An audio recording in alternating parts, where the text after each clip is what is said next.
Audio 10.1. Good afternoon. I'm going to talk to you today about an exciting revolution which is sweeping our world. I notice many of you have smartphones, and some of you are even filming me on them. Don't worry, I'm not going to take them away. See how nervous you got when I just suggested it? But I'm proposing that all these gadgets, laptops, tablets, smartphones, are already out of date. The internet is so last year because we're living in the post-digital age. Let me give you some examples.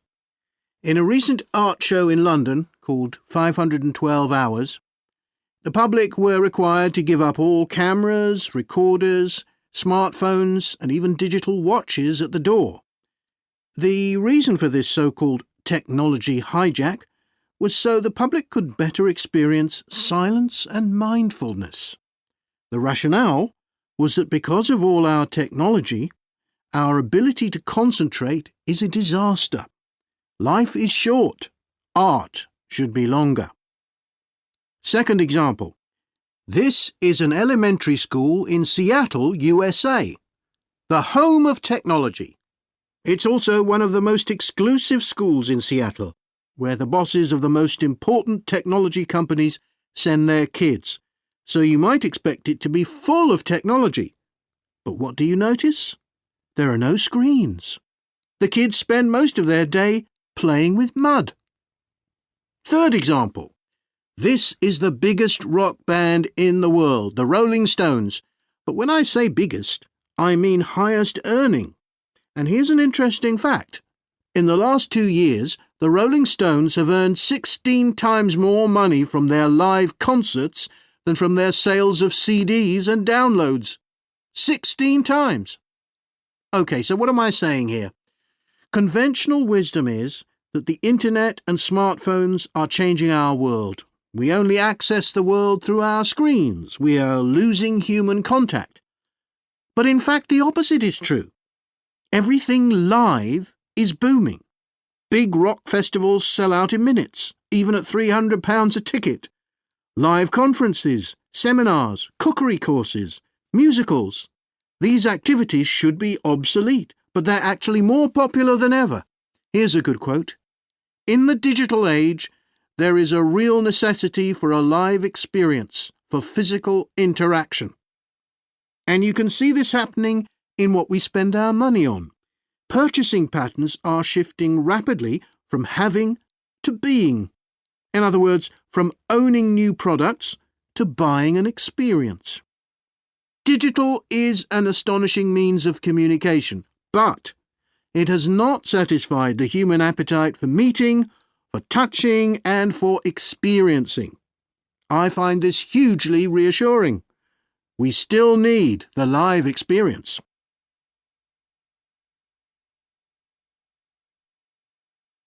Audio 10.2. 1. She's only been working in Copenhagen since January.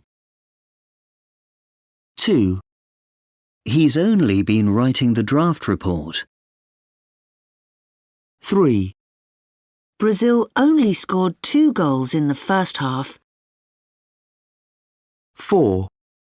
These children only eat fresh food at school. Audio 10.3. 1. She's only been working in Copenhagen since January. She used to work just outside the city. 2. He's only been writing the draft report, because the final one isn't due for months. 3. Brazil only scored 2 goals in the first half, but they scored 3 in the second. 4. These children only eat fresh food at school, and at home they probably eat very unhealthily. Audio 10.4. 1. From Nuco, the masters of innovation. A product that will change your experience of gaming. A games console that breaks new ground in terms of performance and price. 2, It's the latest thing in eating out. Come to Blackout, the restaurant where you eat in total darkness. Share a table with strangers who you can't see. You will enter a new world where your other senses, especially taste, will take over. Brilliant food, fine wines, an unbelievable trip. A radical departure in the appreciation of food. 3, This is the story of a man who changed music forever. Buddy Holly was a pioneer in the world of rock and roll, and this biography explains why his music has lived on, unlike other stars from that period whose music now seems dated.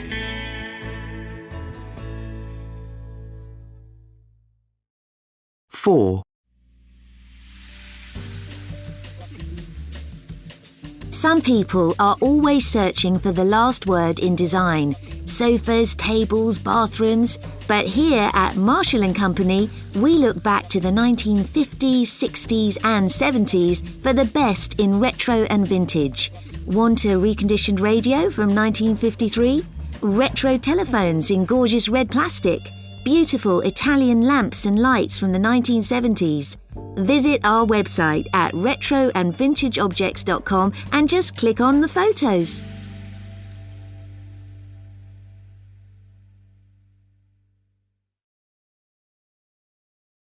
Audio 10.5.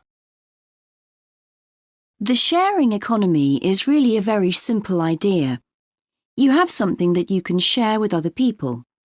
Let's say you live close to the commercial zone of a big city, where it is difficult to find somewhere to park, and you have a space in front of your house which somebody could park in. Now, out there are thousands of people who work near your house and would be very happy to park in that space and pay for it too. So the sharing economy is a way of bringing together you and all these people. So there's a website called Parking Panda, which does just that. And in fact, it's the internet which has allowed all these different sites to spring up now. It could be a spare room in your house. And in fact, one of the most successful sites is Airbnb, which allows you to stay in a stranger's house. Or maybe you drive to work and have a space in your car, and somebody would pay you to get a lift to work. So there's a site for that as well. Audio 10.6. So, Jack has asked us to come up with some ideas for the new room. What do you reckon? It's quite a big space, isn't it? Personally, I'd go for something that really exploits the space. I think you could be right. It's 20 square metres. Maybe we're looking at something like a table tennis room. We all need to relax. Well, I understand what you're saying, but don't forget that we've got the garden for sporty things like that. It seems like a bit of a waste of a fantastic facility just to give it over to table tennis. I get the idea from Jack that it should be something serious and work-related. Well, one way of keeping Jack happy would be to have some kind of decent meeting room. At present, we have to hold our meetings in that tiny room at the top of the building. I'm not so sure I agree with you. That room at the top of the building is hardly used anyway. After all, we never really have big formal meetings. We meet up more informally, in small groups. That's the company's style, if you like. In that case, we could always go Californian and have a chill room, with pods and stuff like that. That would be so cool. Because if you think about it, we haven't really got a communal space where workmates can meet up and just hang out. True, and most people I've talked to have said they'd really like something like that. Why don't we suggest a chill room with a cafe attached? That might be a good option. It's a pretty decent space. That's a great idea. And we can sell it to Jack by saying we won't need to keep popping out to the cafe every 10 minutes. Right, so that's decided then. Let's just recap what we've decided. One end of the room will be a chill room, And the other end will be some kind of cafe or meeting. Audio 10.7.